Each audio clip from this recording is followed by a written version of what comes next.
नगर परिषदेमध्ये त्या ठिकाणी आमचे माजी आमदार राजेश पाटील त्या तालुक्याचे नेते आहेत. त्यांची तक्रार अशी होती की भारतीय जनता पक्ष किंवा शिंदे गट आपल्याला कोणी बोलायला तयार नाही. कालपासून निवडणुकीची उमेदवारी अर्ज भरायची सुरुवात झालेली आहे. म्हणून त्यांनी आपल्या शिष्टींची परवानगी काढून कैलासजी बाबासाहेब कुपेकरच्या कन्या ज्या आता पवारसाहेब गटात आहेत त्या नंदाताई कुपेकर यांच्यावर चर्चा त्यांनी केली आणि त्यांची राजश्री शाहू आघाडी म्हणून काल त्यांनी स्थापन केली आणि त्याला आशीर्वाद देण्यासाठी मी त्या ठिकाणी उपस्थित होतो. त्यानंतर आमदार शिवाजीराव पाटील साहेबांचा मला फोन आला. ते म्हणजे माझी आणि नंदाताईची बोलणी होऊन आमची चर्चा झालेली होती आणि आता तुमच्यामुळं ते करायला तयार नाहीत. मी म्हटलं तुम्ही काय मला कधी बोलला नव्हता, परंतु आता ती दोघांची आघाडी झालेली आहे आणि मी त्यावेळी उपस्थित होतो आणि अशा पद्धतीच्या माझ्या भावना त्यांना मी कळवल्या. नाही, आता माझ्याच मतदारसंघामध्ये कागलमध्ये भारतीय जनता पक्ष नेत्यांच्यावर चर्चा सुरू आहे. गडिंग्लजमध्ये जवळजवळ भारतीय जनता पक्ष आमची युती झालेली आहे. त्यामुळे हा फॉर्म्युला सगळीकडे नाही. ज्या ठिकाणी आपापली स्वबळावर लढणार आहे, आता चंदगडमध्ये जर भारतीय जनता पक्ष स्वबळावर लढणार असेल तर मग दुसरी आघाडी करू शकतात. परंतु एक आहे की महाविकास आघाडीच्या कुठल्याही पक्षाचं चिन्ह आम्ही घेऊ देणार नाही. आम्ही स्वतंत्र आघाडी तिथं करतील असंच समन्वय समितीत सुद्धा ठरलेलं आहे. पण कागलमध्ये पवारसाहेबांची राष्ट्रवादी आणि तुम्ही नाही, कागलमध्ये राष्ट्रवादी पक्ष हा फार छोटा पक्ष आहे आणि तिथं भारतीय जनता पक्ष आमची चर्चा चालू आहे. हा एकमेव निकष ठेवून ही युती झालेली नाही. काय होतंय की ज्यांची शक्ती मोठी आहे ती दुसऱ्या पक्षावर चर्चा करत नाहीत. पण त्यांनी काय करायचं? पण त्यांना आघाडीचा फॉर्म्युला हा तिन्ही पक्षांनी मान्य केलेला आहे. ओके, मग अशाच प्रकारे इतर समन्वय समितीची बैठक होते, त्यामध्ये देखील हा फॉर्म्युला अंमलात आणला जाईल किंवा अशा चर्चा आता ज्या ठिकाणी राष्ट्रवादी आम्ही प्रबळ आहे तिथं काही होणार नाही. आता मुख्यमंत्री महोदय स्वतःच बोलले ना की पिंपरी चिंचवडमध्ये भारतीय जनता पक्ष राष्ट्रवादी वेगवेगळं लढेल, कारण त्याच्यामुळे शत्रूला फायदा होणार नाही. यामुळे ही रणनीती आमची आहे. ओके, पण राज्यात पहिल्यांदाच दोन्ही राष्ट्रवादी अधिकृत एकत्र आले साहेब. अधिकृत नाही आले, आघाडी झालेली आहे, एकत्र नाही आले. शरद पवारांच्या पक्षाची हातमिळवणी करणं हे भाजपला खटकणारं वाटत नाही का? तर आता आधी शिवाजीराव पाटलांची त्यांची बोलणी झालीच होती ना.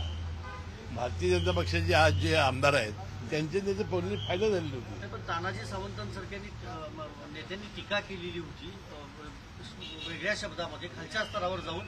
आपण एक रणनीती ठेवलेली आहे. विरोधी महाविकास आघाडीला कसाही प्रकारचा फायदा होणार नाही या पद्धतीची रणनीती आपण आखलेली आहे. महाविकास आघाडीचा पार्ट नाही, आता आघाडी झालेली आहे ना. ओके, त्याचबरोबर पार्थ पवारचा विषय जो आहे तो काही प्रमाणात समोर आला होता. त्यानंतर हा जमीन व्यवहार देखील रद्द झाला, परंतु यामुळे थोडीशी पक्षाची बदनामी जी आहे ती झाली पाहिजे. कारण तुमच्या एक लक्षामध्ये आलं असेल, ज्यावेळा ही घटना घडली आणि 4 वेळा आमचे नेते राष्ट्रीय अध्यक्ष आणि उपमुख्यमंत्री अजितदादा पवार यांनी 4ही ठिकाणी मुलाखतीमध्ये सांगितलं की हे मला प्रकरण माहिती नव्हतं. सकाळपासून संध्याकाळपर्यंत मी जनतेच्या कामामध्ये आणि विकास कामामध्ये मी असतो. आणि आपण बघितलं असाल की त्यानंतर दादा हा किती सच्चा आहे हे जनतेने ओळखलं. तर दादाला माहिती नव्हतं, शत्रूंनी सुद्धा अशी शंका उपस्थित केली नाही. आणि मग ठीक आहे, तुमच्या म्हणण्याप्रमाणे थोडंसं आपल्या मुलांना सुद्धा आपण व्यवस्थितपणाने अशा गोष्टी समजावून सांगण्याचं काम ते भविष्यात करतील. परंतु दादांचा आपण या प्रकरणामध्ये लोकांना पटलेला आहे की दादाचा अजिबात यामध्ये संबंध नाही. काही राजकारणी तुमच्या पक्षाला दलालांचा पक्ष असंच संबोधतात. काही ठिकाणी महायुतीमध्ये मनभेद दिसत आहेत. यावर आजच्या समन्वय समितीमध्ये चर्चा करण्यात आहे. आता बाकीच्या पक्षाबद्दल कसं बोलायचं? नाव घेऊन बोलला तर मी त्याला बोलेन. तुमच्या पक्षाला म्हणतायत, कोण म्हणतायत? रायगडमध्ये शिवसेना म्हणतायत. कुठली शिवसेना? शिवसेना एकमेव आहे. शिवसेना उद्धव बाळासाहेब ठाकरे पण दुसरा पक्ष आहे. नाही, तो विरोधी पक्ष आहे ना. विरोधी पक्ष बोलणारच ना. नाही, सत्ता पक्ष म्हणताय सर. महेंद्र दळवी, महेंद्र थोरवे म्हणतायत. आता त्यांच्या जिल्ह्यामध्ये जाऊन माहिती घ्या ते काय आहे ते. कोल्हापूर जिल्ह्याचा विचार केला तर सतीश पाटलांशी काही चर्चा होऊ शकते? अजिबात नाही, भारिकांशी चर्चा होणार नाही. भारतीय जनता पक्षाबरोबर आणि शिंदे गटावर चर्चा होईल. घाटगेंसोबत त्याचबरोबर नाही का? समन्वय समितीची बैठक आज होती तुमची, त्या बैठकीमध्ये तुम्ही देखील असणार आहे.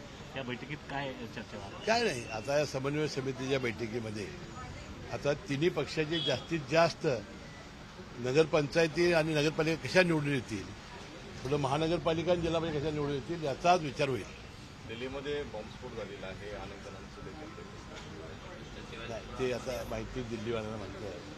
मी काल संध्याकाळपासून ते बघितलं. वाटतं त्याला आपल्या देशाचे गृहमंत्री खंबीर आहेत, त्याची पाळंमुळं खोडून काढतील, शोधून काढतील.